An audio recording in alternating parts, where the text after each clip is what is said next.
नमस्कार दोस्तों। देश के दुश्मन बॉर्डर के उस पार नहीं होते, इस पार भी होते हैं। तो भाई यही हुआ है। एक यूट्यूबर है जिनके अच्छे खासे फॉलोअर हैं और वो पाकिस्तान भी विजिट करके आ चुकी हैं और अब पता चला है कि उन्होंने इंडिया की बहुत सारी मिलिट्री की सेंसिटिव लोकेशन की सारी जानकारी पाकिस्तान की जो आईएसआई है उसको शेयर की है। तो ये जो यूट्यूबर है इनका नाम है ज्योति मल्होत्रा। अब आप ये हरियाणा से बिलोंग करती है मेनली और इनके चैनल का नाम है ट्रैवल विद जो, ठीक है। और ये क्या कर रही थी, मतलब इंडिया में जो बहुत सारी ऐसी मिलिट्री लोकेशंस हैं और उन सब की फ़ोटोज़ वीडियोज़ और जो भी उनकी जानकारी कहाँ कितना दूर पड़ता है, अपने जो लोकल उनका नेटवर्क था उसका यूज़ करके पाकिस्तान के अपने दोस्तों को भेज रही थी। तो भाई पाकिस्तान से इनका कनेक्शन कैसे बना, कैसे ये सब चीज़ें इन्होंने शुरू करी, ये सब मैं आपको बताऊंगा। ट्रैवल विद जो नाम से चैनल है, 3,81,000 के आसपास सब्सक्राइबर हैं और मतलब 400 से भी ज़्यादा वीडियो बना चुकी हैं।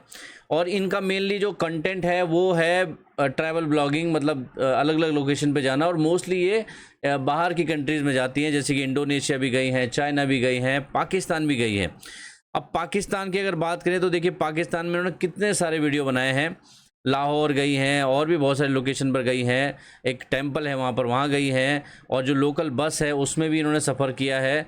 तो पाकिस्तान की इन्होंने पूरा ट्रैवल ब्लॉगिंग बनाकर अपना रखा हुआ है। ये लगभग 2 महीने पहले का इनके ये ब्लॉग शूट करके रखे।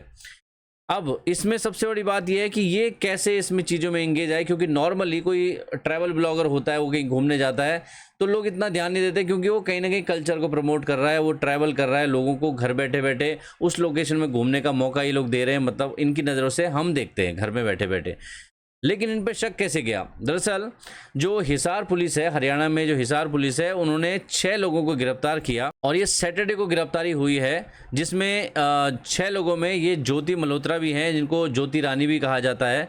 और इन पर यह आरोप है कि इन्होंने पाकिस्तान के लिए जासूसी की है, स्पाई किया है और देशद्रोह किया है। मतलब देशद्रोह का मुकदमा, इनकी जो धाराएं लगी हैं वो देशद्रोह की धाराएं लगी हैं और सेंसिटिव इन्फॉर्मेशन जो शेयर की है एनिमी कंट्री के साथ, वो उस चीज़ पर लगी। 33 साल की हैं और इनको इन सब धाराओं में इनको बुक किया गया है।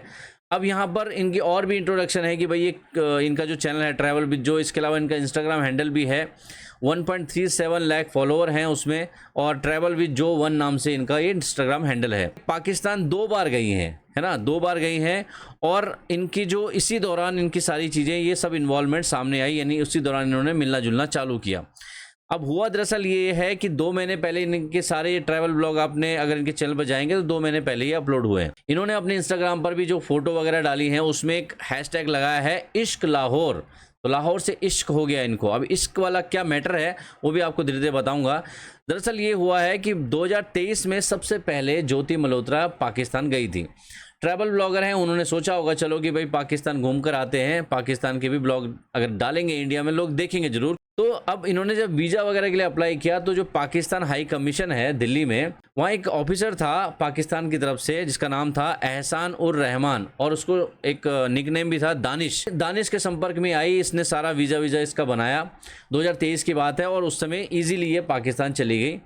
लेकिन इसके बाद जब इनके ये नज़दीकियाँ जो दानिश है इसके साथ लगातार जुड़ी रही है, लगातार इनके साथ इनकी दोस्ती चलती रही और दोस्ती आगे बढ़ती गई और ये इनके साथ काफ़ी क्लोज रिलेशनशिप में आ गई। अब जब ये वापस इंडिया आई, इसके बाद जब 2 महीने पहले ये वापस पाकिस्तान गई, तब ये सारी चीज़ें हुई कि वहाँ पर ये बहुत सारे लोगों से मिली। पाकिस्तान में आईएसआई के कई सारे लोग हैं, उनसे भी ये इन्होंने मुलाकात की, जैसे कि अली अहवान नाम है जिससे ये मुलाकात इन्होंने की। इसके अलावा 2024 में कश्मीर भी गई। कश्मीर में इन्होंने बहुत सारे वीडियो अपलोड किए, डल लेक के किए, श्रीनगर बनिहाल रेलवे रूट के किए और भी बहुत सारे सेंसिटिव लोकेशन पर ही गई। उसके बाद अपना जो ये पाकिस्तानी दोस्त है उसके साथ ये बाली इंडोनेशिया में भी गई हैं। तो यानी इनकी जो रिलेशनशिप है बहुत क्लोज रही। अब इसी रिलेशनशिप की वजह से जो वो इन्फॉर्मेशन मांगता गया, क्योंकि उसके पीछे आईएसआई का हाथ था, पाकिस्तान आर्मी का हाथ था, वो इनसे जो इन्फॉर्मेशन मंगाता गया ये इंडिया से कलेक्ट करके उनको देती रही। अब जिसमें बहुत सारी ऐसी इन्फॉर्मेशन है, जैसे आपको पता है कि बॉर्डर स्टेट है पंजाब, वहाँ से कैसी मूवमेंट है, मिलिट्री कहाँ पे है, क्या रूट है, तो ये सारी जानकारी ये शेयर करती रही। ये बहुत ज़्यादा सीरियस मैटर है। इसके ऊपर क्या है कि 6 लोगों को गिरफ्तार किया है, जिसमें ये भी हैं और इसके अलावा और भी कुछ ऐसी इंडियन सिटीजन हैं जो पंजाब से हैं और उन्होंने सपोर्ट किया इन सब लोगों को। एक नेक्सस चल रहा था पूरा जो इनको सारी इन्फॉर्मेशन शेयर कर रहा था। तो अभी इनको अरेस्ट करके रखा गया है, इनसे पूछताछ चल रही है। तो भाई इस तरीके से हम आस्तीन के सांप जो है हमारे आसपास घूम रहे हैं। आप देख लो, चेहरा ट्रैवल ब्लॉग का बना के घूम रहे हैं और उसके अलावा इंडिया की इन्फॉर्मेशन शेयर कर रहे हैं बाहर। और हमारे सिटीजन 26 लोगों को मारा था आतंकवादियों ने पहलगाम में, उसका बदला भी ऑपरेशन सिंदूर से इंडियन आर्मी ने लिया। वहाँ पर बहुत सारे आतंकवादियों को मारा, पूरा जो एयर डिफेंस सिस्टम है वो तबाह कर दिया, 11 से ज़्यादा एयरबेस तबाह कर दिए। और पूरा पाकिस्तान झूठ बोलता रहा कि ये ऐसा कुछ नहीं हुआ है, हमने इंडिया को मारा है, लेकिन पूरी दुनिया बिलीव नहीं कर रही है क्योंकि वो लोग मीम्स के ऊपर वॉर कर रहे हैं, मीम्स बना रहे हैं, लेकिन उनको एक्चुअल डेटा उनके पास शो करने के लिए है ही नहीं। मगर इंडियन आर्मी ने अपना पूरा जो ऑथेंटिक डेटा है, डिजिटल डेटा है, वो सारा शेयर किया था, जो पूरी दुनिया उसको मान रही है। तो कहने का मतलब ये है कि हमारे बीच के ही कुछ ऐसे आस्तीन के सांप हैं जो हमारी कमजोरी बन रहे हैं, यानी कि हमें अंदर से खोखला कर रहे हैं। मगर ऑपरेशन सिंदूर के बाद बहुत सारी ऐसी कार्रवाई अभी देश के अंदर चल रही है, उनको ढूंढा जा रहा है जो अपने देश की जो गद्दारी कर रहे हैं देश के साथ, बहुत सारी ऐसी जानकारियाँ शेयर कर रहे हैं बाहर। इसके ऊपर भी बैकएंड में पूरा काम चल रहा है। जैसे कि ये नतीजा सामने आया कि यहाँ पर जो पुलिस है उसने किस तरीके से इन्फॉर्मेशन मिली और उसी इनपुट के आधार पर इन 6 लोगों को गिरफ्तार किया और ये पूरा जो नेक्सस है वो सामने आया। तो भाई ये आपका इसके बारे में ज़रूर बताना क्या विचार है आपका। और ऐसे जो ट्रैवल ब्लॉग का चेहरा बनकर के ये देश के साथ गद्दारी कर रहे हैं, इनके बारे में भी 2 शब्द कमेंट सेक्शन में ज़रूर बताइएगा। मैं मिलता हूँ नेक्स्ट वीडियो के साथ, तब तक के लिए जय हिंद।